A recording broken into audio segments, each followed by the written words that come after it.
با درود و مهر خدمت عزیزان گرامی. یک سری سوالات عمومی هستش که مردم، علاقه‌مندان، کسانی که مشتاق دانستن حقیقت هستن همیشه این سوالات رو میپرسن. در واقع دیگه عمومی شده. مثلا میخوان بدونن که ذات و ماهیت خدا چیه و ما چطوری به وجود اومدیم روی سیاره زمین، یا چگونه اومدیم روی زمین و برای چه چیز اومدیم. در واقع یک سوال خیلی بزرگ فلاسفه هستش که همیشه دارن روی موضوع صحبت و بررسی میکنن و کلن در مورد موضوعاتی سوال میکنن که اصلا در حیطه درک بشری نیست. برای همین هم هستش که براشون خیلی جذابه که بدونن جواب اینها چی هستش. اگر به پیج ها یا به سایت هایی که استادان بزرگی در گذشته صحبت هایی کردن و تو این پیج ها و سایت ها صحبت های استادان رو گذاشتن مراجعه کنید، تعاریف مختلفی از این موضوع رو مشاهده میکنید. این در واقع نشون میده که چه طیف گسترده‌ای از مردم جهان دنبال پاسخ این سوالات هستن.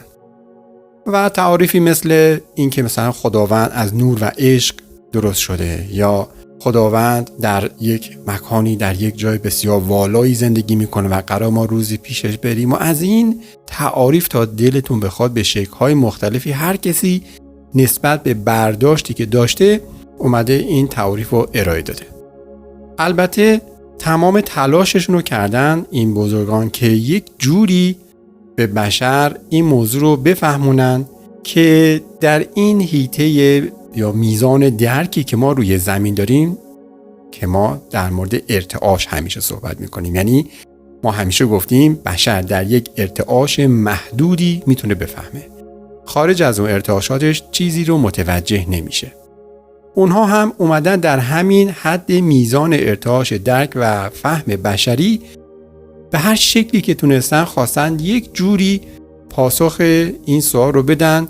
اما من به شما میگم کسانی که چنین سوالاتی رو مطرح میکنن یا سوالاتی مشابه، این فرقی نمیکنه، در کل میشه آگاهی و دانایی یک نفر رو از سوالش فهمید، یعنی از سوالی که مطرح میکنه. وقتی که کسی میاد میگه من میخوام بفهمم که خدا چیه، اینجا کاملا میشه فهمید که این فرد میخواد تازه شروع کنه از قدم‌های اول، از اولین مراحل که بفهم ماجرا از چه قرار هست و صاف رفته سراغ آخرین مرحله، یعنی آخرین چیزی که قرار یک فردی در مورد موضوعات معرفتی ازش سر در بیاره همین موضوعه، یعنی رسیدن به مثلا بارگاه الهی یا آفریدگار یا خالق، هر چی که میخوایم اسمشو بذاریم. کلی یک فردی در طول عمرش تلاش میکنه به روش‌های مختلف که برسه به اون جایی که بخواد این خالق رو درک کنه، کشفش کنه، بفهمه چی هستش. و همیشه کسانی که تازه میخوان شروع بکنن سوالشون همینه یعنی جواب آخر کسی که به مراحل بالایی رسیده. خب از همینجا میشه فهمید که این فرد یا چنین افرادی با چنین سوالاتی قراره که یک پاسخی بشنون خیلی خیلی سطحی، کودکانه، که ذهنشون فعلا متقاعد بشه. پس پاسخها جوابهای موقتی هستن برای این افراد که آماده بشن برای شروع حرکت. درست مثل کوهنوردی. زمانی که یک فردی میره کوهنوردی، اولش یکم نرمش میکنه، پاهاشو آماده میکنه، بعد شروع میکنه از شیب ملایم حرکت کردن تا یواش یواش برسه به شیب‌هایی که خیلی تیزتره و سخت‌تر بالا رفتن ازش. دقیقاً مسیر معرفتی هم همین جوره. در اوایل چنین مسیرهایی هر سوالی که بشه خیلی ساده، کودکانه، در راحت ترین حالت ممکن بخواد یک فردی متوجه بشه پاسخ داده میشه، در صورتی که هیچ کدوم از این پاسخ‌ها درست نیست. و این رو کسی که داره پاسخ میده کاملا میدونه، میفهمه که بعداً این فرد وقتی بیشتر رشد بکنه خودش متوجه میشه که سوالی که پرسیده خیلی کودکانه یا به قول خودمون پرت بوده اصلا از اصل ماجرا. اما نمیان از همون روز اول به چنین افرادی بگن این سوالی که داری میپرسی خیلی پرته یا خیلی کودکانه است. هیچ وقت همچین حرفی نمیزنن. خب به قول معروف میخوره تو ذوق اون طرف. بنابراین ما اینجا با یک سری پاسخهایی مواجه میشیم که درست نیست ولی باید گفته بشه، برای اینکه شروع کنه حرکتشو. از اون کوه پایه با یک سطح شیب خیلی ملایم شروع کنه حرکت کردن و تصور کنه که داره کوهنوردی میکنه. از خیلی از کسانی که میرن کوهنوردی میپرسن ازشون که کجا بودی؟ مثلا میگه رفتم کوهنوردی. بعد مثلا کاشف به عمل میاد که همون کوه پایه رو یه ذره رفته بالا، یه چمنزاری پیدا کرده، نشسته یه کبابی به سیخ زده و برگشته و میگه رفتم کوهنوردی. اون کسی که میشنوه تصورش برای که خب این رفته بالای قله، ارتفاعات بالایی رفته، اما بعد که صحبت میشه میبینه نه، با همون جلو ملا فقط کنار یه چشمه آبی نشسته و تفریحش رو کرده برگشته، اما میگه رفتم کوه. اینجا هم همینه. زمانی که کسی در چنین مسیرهایی شروع میکنه به حرکت کردن، در همون اوایل راه وقتی بهش میگن که خب چی کار داری میکنی؟ میگه رفتم وارد یک مسیر معرفتی شدم یا عرفانی و دارم مراحل رشد و صعود خودم رو طی میکنم. میگه او بابا باریکلا، آفرین. خب چیا الان متوجه شدی؟ و میگه آره ما الان فهمیدیم که خدا چه هست. این اوج ناآگاهی اگر کسی همچی حرفی رو بزنه. چون کسی که در سطوح خیلی بالای معرفتی هم باشه اصلا جرئت نمیکنه همچی حرفی بزنه که بگه من آفریدگار رو کشف کردم و اون رو فهمیدم. چون هر چقدر که جلوتر میره متوجه میشه چقدر ناآگاه بوده و سوالاتی که میپرسیده چقدر کودکانه بوده و اصلا نباید این سوالا رو میپرسیده. اما ابتدای راه همه همینن، فرق نمیکنه. همه، خود من، دیگران، همیشه دنبال همین جوابهای سوالات بسیار بزرگ و عجیبی بودیم که از زمان کودکی همیشه تو ذهن ما بوده. هممون از زمان بچگی دوست داشتیم بدونیم خدا چه شکلیه، قدش چقدره، کجا زندگی میکنه، زنه یا مرده، از کجا اومده. از زمان کودکی همیشه ما مایل بودیم از جهان هستی و آفریدگار اینا سر در بیاریم. منتها همینطور که بزرگتر شدیم جنس عوض شد، این جنس دانستن ما عوض شدش، یکم پخته تر شد. حالا هم که داریم در یک مسیر معرفتی حرکت میکنیم، هر چقدر که میریم جلوتر این اتفاق میفته. کم کم سوالاتی که در گذشته در ذهن ما بوده رنگ میبازه، اصلا دیگه محو میشه. میبینیم دیگه از اون سوالات خبری نیست و گاهی خودمون میخندیم به سوالات گذشتمون که من چه تصوراتی و چه سوالاتی داشتم، چون داره آگاهی و دانایی بالاتر و بالاتر میره. هر چقدر این سطح آگاهی و دانایی بالاتر بره تیپ سوالات کم کم عوض میشه. همچنان اون سوالات آنچنانی سر جاش هست اما تیپش عوض میشه، یکم پخته تر میشه و هر چقدر که رشد میکنید باز میبینید سوالاتتون داره کمتر میشه. چون اولا در آگاهی هایی که دریافت میکنید پاسخ سوالات خودتون میفهمید، هرچند که اگر همون سوالو یک نفر دیگه از شما بپرسه نمیتونید پاسخ بدید یا نمیتونید براش توضیح بدید، چون آگاهیشو دریافت کردید.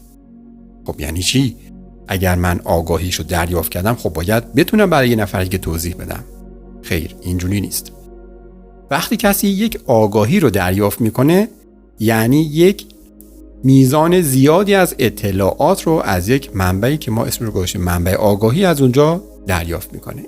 این میزان زیاد اطلاعات وقتی به یک باره میاد در ذهن یک فردی اینجوری نیستش که در آن واحد بفهمی که تمام مثلا اون 1000 صفحه اطلاعاتی که اومده چه چیزی است. نمیشه اینجوری که هر صفحه باید در زمان خودش اون باز بشه، خونده بشه در ذهن، درک بشه، متوجه بشه که چی هست و بعد صفحه بعدی. برای همین یک آگاهی وقتی میاد ما یک درک کلی از ماجرا خواهیم داشت که مثلا همین خدایی که من دنبالش بودم که بفهمم چی هستش دیگه این سوالو ندارم، چون الان به این درک رسیدم که خارج از ظرفیت ذهنی و ارتعاشی منه و به هیچ عنوان من نمیتونم بفهمم که اون چی هست. اما نسبت به جهانی که الان دارم توش زندگی میکنم میتونم یک تعریفی ازش داشته باشم. میتونم براش این تعریف رو داشته باشم که اون منبع عشق جهان هستیه. اما این که یعنی چی اون منبع عشق جهان هستیه باید صبر بکنم، مراحل رو قدم به قدم برم جلو، هر یک از این مفاهیم عشق دونه دونه برام باز بشه، چون خود عشق یک عالمه زیر مجموعه و مفاهیم داره.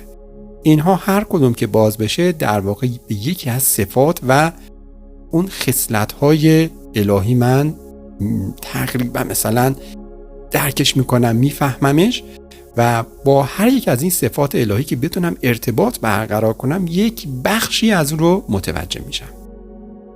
خب اینا رو وقتی که میفهمه دیگه سکوت، یعنی از اون به بعد از چنین افرادی دیگه نه شما سوال میشنوید، نه اعتراض میشنوید، هیچی. نه اینکه بگه من میدونم چیه، منم بکنه من فهمیدم خدا چیه، هیچ چی دیگه شما از این افراد نمیشنوید جز سکوت.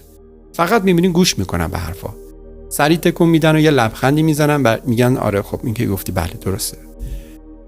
نه بحث میکنن، هیچ. این یعنی رسیده به مرحله دانایی و تونسته مراحل اولیه آموزش رو پشت سر بذاره. بنابراین اگر شما با کسی مواجه میشید که میبینید خیلی سخنوری داره میکنه در مورد این که من میدانم چی هست و جهان هستی و خلقت و آفرینش رو من ازش سر در بردم، منظور اینجا این هستش، قرار مثلا خلقت اینگونه شود، آخر سر ما قرار این کار رو بکنیم. دو حالت داره، یا اینکه حقیقتا به منبع وصل شده و داره حقایق رو بازگشایی میکنه به زبان زمینی برای دیگران، همین کاری که معلمان دارن انجام میدن، من جمله خود من که دارم همین کار رو میکنم. حالت دوم این هستش که اون فرد یک توهمی از دانایی داره، یک توهمی از این داره که مثلا یک کتابی خونده، 4 تا موضوع یا مطلب رو از اون کتاب فهمیده، حالا اون رو داره به این شکل بازگشایی میکنه برای دیگران که من فهمیدم اینگونه خواهد شد. کتاب‌های دیگه‌ای هم وجود داره، فقط اون کتاب نیست. باید کتاب‌های زیادی رو مطالعه بکنی و مجموع همه اونها رو بررسی کنی و بعد ببینی که وقتی که تمام اطلاعات این کتاب‌ها رو می‌ریزی روی همدیگه چه چیزی میتونی ازش به عنوان یک معدل از اطلاعات اینها استخراج کنی. اون میشه اطلاعات درست و جامعی که به دست آوردی. مثلا شخص خود من مطالعات آنچنانی در کتاب‌ها ندارم، یعنی کتاب‌های زمینی منظورمه، و بیشتر من مطالعاتم در زمینه کتاب‌های فرازمینی هست، یعنی کتاب‌هایی که اینجا نیست کسی بخواد بخوندش. این تیپ کتاب‌ها اینجوری هم نیستش که بخوایم اینا رو بازش بکنیم مطالعهش بکنیم، به این شکل نیستش. مثلا معروف ترین اون کتاب جهان هستیه، مثلا همچی چیزی ممکنه چاپ نشده باشه یا شاید هم همچی کتابی وجود داشته باشه، اما اون چیزی که من میگم نیست. کتاب جهان هستی چیه؟ هر روز ما یک ورق از این کتابه و شما با توجه کردن به تمام اتفاقات اطرافتون، به محیط زیست یا طبیعت یا حیوانات یا انسانها، رفتارها، به همریزی‌های خودتون و کشف این که چرا من به هم ریختم و علتش چی بوده و دوباره درست کردن اون، مشکلات زندگیمون بررسی که میکنیم، همه اینا رو با هم دیگه در طول یک روز میبینیم کلی مطالب و اطلاعات و آگاهی در هر روز ما نهفته که میشه یک برگ از کتاب جهان هستی و زندگی ما، که اگر بخواین با دقت اونو مطالعه بکنید اصلا دیگه فرصت نمیکنین کتاب زمینی شما مطالعه بکنید، که البته خیلی هم خوبه این کتاب‌های زمینی که افراد مختلف نوشتن، هر از چندگاهی در اونها هم نکات بسیار جالبی پیدا میشه. من بیشتر نکات رو میبینم تا اینکه بشینم تمام یک کتاب رو بخونم. این هستش که هر کسی به یه شکلی داره این کتاب‌ها، چه زمینی چه کتاب‌های فرابودی رو داره مطالعه میکنه و از اونها یک سری آگاهی ها رو استخراج میکنه، یا برای خودش استفاده میکنه یا به دیگران شروع میکنه آموزش دادن. این هستش که شما نگاه کنید ببینید دیگران چه سوالاتی میپرسند و از نوع و تیپ سوالات دیگران به راحتی میتونید بفهمید میزان آگاهی یک نفر چقدر هست. اما به شرط اینکه خودتون هم در یک سطح آگاهی مناسبی باشید. در غیر اون صورت وقتی از شما میپرسن که خدا چیه، میگی واقعا خدا چیه؟ منم همیشه تو این سوال گیر کردم. خب اون موقع است که میفهمیم که خودمونم هنوز در مراحل بسیار ابتدای این راه هستیم. من در جلسات درسی خودم سعی کردم از ساده ترین حالت ممکن شروع کنم، از موضوعاتی که روزمره زندگی همه هستش و تقریبا همه با این موضوعات روزانه سر و کار دارن یا در گذشته باش سر و کار داشتن و این هستش که عزیزانی که شرکت میکنن براشون جذاب مطالب و میگن این دقیقاً همون چیزی بود که سالها تو ذهن من بود، یا نمیتونستم بیانش کنم یا نمیتونستم اینطوری که اینجا گفته شد بیان کنم. یعنی الان دیگه برام باز شد و متوجه شدم که موضوع از چه قرار بوده. یک نکته خیلی مهمی که من روی اون موضوع توی درس‌ها خیلی تاکید میکنم و مشتاقم که همراهان هم این رو درک بکنن، این هستش که روی سیستم خودپاسخدهی به سوالات برای عزیزانی که در کلاس‌ها شرکت میکنن خیلی من تاکید دارم و میخوام خودشون جواب‌ها رو پیدا کنن و عادت نشه براشون که تا به یک موضوعی برمیخورن سریع من بپرسن. تا یه جایی این کار رو انجام میدیم، جواب میدیم. سوالاتی که حالا بشه صحبت کرد در موردش این کار رو انجام میدم. البته تمام سوالات پایه رو من قبلا پاسخ دادم و آماده هست و دوستان میتونن اونجا مراجعه کنن. از یک جایی به بعد دیگه این کار رو نمی کنیم. میگم فکر کن در موردش. چیزی که داری میپرسی در درس‌ها بوده، پیدا نکردی بشین مراقبه کن، بپرس، توی مراقبه از استادان سوال کن، انقدر این کار رو انجام بده تا جوابشو پیدا کنی. و همیشه خوشبختانه بعد از یک مدتی خودشون میان پاسخو میدن و پاسخ درستی هم میدن. این سیستم خودپاسخدهی باید در همه فعال بشه. این همه شرکت کنندگان باید بتونن این کارو بکنن، چون سوالهای زیادی در آینده از این افراد میشه. همونطور که خودشون سوال زیاد داشتن، کسان دیگه‌ای در مسیر زندگیشون، اطرافشون، دوستان، خانواده وقتی میفهمن که اینها دارن حالا در یک مسیر معرفتی حرکت میکنن، شروع میکنن از اینا سوال کردن. اینا باید این قابلیت رو داشته باشن که همون لحظه بتونن جواب بدن. یعنی اینقدر ذهنشون آماده باشه و پخته شده باشه و تمام سوالات رو روشون کار کرده باشن. خب طبیعتاً چه سوالاتی ازشون میپرسن؟ همون سوالات ابتدایی که خودشون از اول داشتن. برای همین کاملا اشراف دارن به پاسخ اونها، به راحتی اونها رو پاسخ میدن. و کسان دیگه که در مسیرهای دیگه اونها رشد کردن و میان اونها هم موضوعاتی رو مطرح میکنن، خب طبیعتاً این عزیزان هم به وسیله این سیستم خودپاسخدهی که درشون فعال شده، هر نوع سوالی که ازشون بشه یا همون لحظه میتونن جواب بدن یا میتونن بگن من فردا جوابشو میدم و میان خونه میشینن تو مراقبه و سوال رو مطرح میکنن و بعد از چند لحظه میبینن که پاسخ براشون در ذهنشون جاری میشه. این گونه باید در این مسیر حرکت کرد تا رشد اتفاق بیفته و تا زمانی که همینطور سوال بشه منم پشت سرم همه رو جواب بدم، این اتفاقی نمیفته و فقط یک وابستگی ایجاد میشه و اگر روزی من نباشم این افراد دیگه نمیتونن خودشون حرکت بکنن. همه همراهان و شرکت کنندگان باید بعد از یک مدت رو پای خودشون بایستن. این گونه هست که به زودی میتونن تبدیل بشن به یک مربی، به یک معلم نور، به یک کارگر یا کارگزار نور که بتونن به سیستم نور خدمت کنن. موفق و پیروز باشید در پناه نور عشق.